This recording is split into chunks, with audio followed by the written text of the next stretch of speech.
ام ابرموا امرا فإنا مبرمون 111 دفعہ پڑھ کر پھوڑے پھنسی پر دم کرنا جائز ہے۔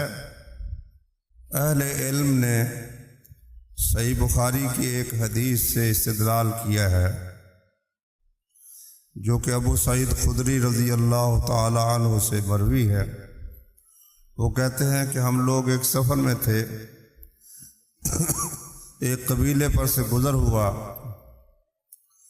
تو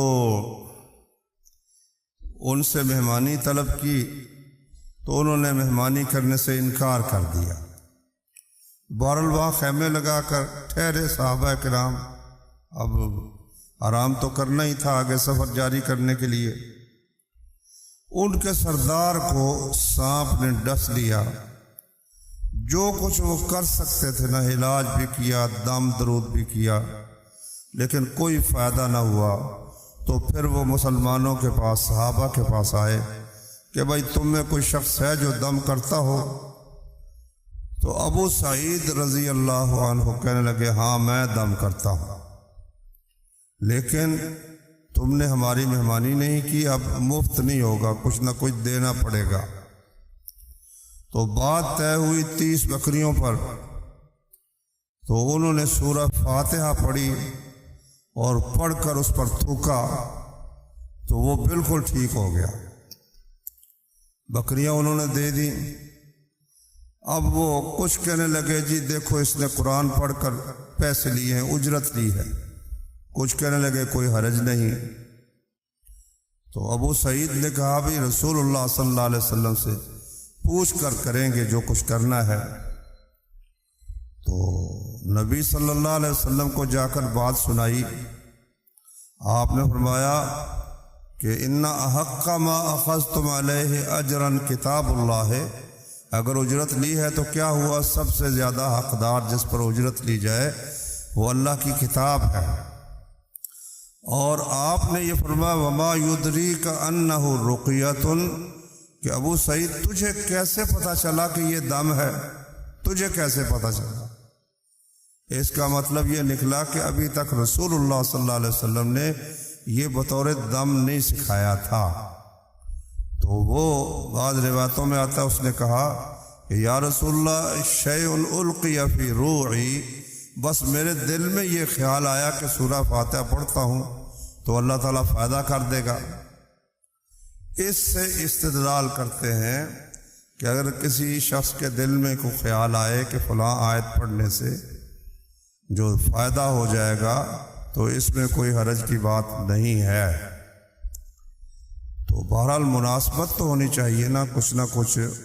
وہ مثلا بیماری ہے تو قرآن کی آیت پڑھے وَإِذَا مَرِضْتُ فَهُوَ يَشْفِينِ، جب میں بیمار ہوتا ہوں تو وہ مجھے شفا دیتا ہے۔ اب یہ پڑھے دم کرے ٹھیک ہے، کوئی حرج نہیں، مناسبت ہونی چاہیے۔ ایک تو یہ، دوسرا یہ کہ اس کو سنت خیال نہ کرے کہ یہ بھائی سنت ہے، بس اپنا ایک تجربہ سمجھے تو پھر انشاءاللہ اس میں کوئی حرج نہیں۔ اب پھوڑے پھنسی کے ساتھ اس آیت کا کوئی تعلق بظاہر تو سمجھ نہیں آتا، کیونکہ اللہ تعالیٰ فرماتے ہیں کہ ان کافروں نے کوئی بات اگر طے کر لی ہے مسلمانوں کے خلاف تو ہم نے بھی ان کے خلاف بات طے کر رکھی ہے۔ یہ ہے اس آیت کا معنی۔ اب کئی لوگ وہ نا نظر کی تیزی کے لیے پڑھتے ہیں فَكَشَفْنَا عَنْكَ غِطَاءَكَ فَبَصَرُكَ الْيَوْمَ حَدِيدٌ، ہم نے تیرا پردہ اتار دیا، آج تیری نظر تیز ہے۔ تو بس یہ لفظ دیکھ کر نا بَصَرُكَ الْيَوْمَ حَدِيدٌ تو کہتے ہیں یہ پڑھ کر پھونکو تو نظر تیز ہو جائے گی، حالانکہ وہاں جو آیت آئی ہے اس کا معنی تو یہ ہے قیامت کے دن اللہ تعالیٰ مجرموں سے کہیں گے، کافر و مشرکوں سے، کہ دنیا میں تمہاری آنکھوں پر پردے پڑے ہوئے تھے، اب ہم نے پردے اتار دیے ہیں اور تمہاری نظر تیز ہے، دیکھو اب حقیقت ساری تمہارے سامنے آ گئی ہے۔